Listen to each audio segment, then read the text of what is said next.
Hello, it's Hasegawa Sato Store Incorporated.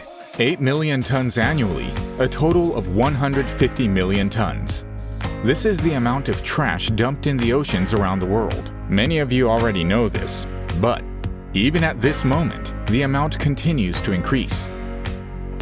If nothing is done, the amount of plastic waste will exceed the number of fish by 2050. Then, what is the cause?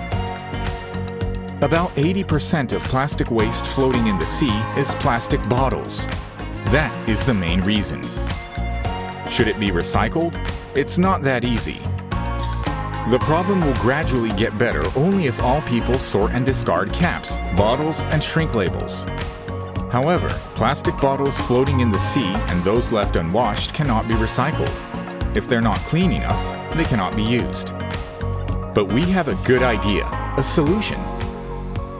Super easy, plastic bottle cultivation kit, NYOKI. Let's grow vegetables with plastic bottles using NYOKI. The only thing you need to prepare is a plastic bottle of water. Put NYOKI onto the bottle.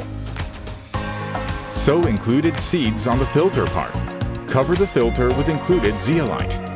As your plant grows, provide 1 spoon of included fertilizer, which makes your plant healthier. Keep your bottle by a sunny window. Anyone can easily raise tomato, strawberry, bean, basil, mint, eggplant, cucumber, capsicum, habanero, okra, sunflower, cotton, turnip, and various plants. What's more, the plastic bottles can be reused endlessly, protecting the earth from plastic bottle waste. Now, it's time to have a great experience.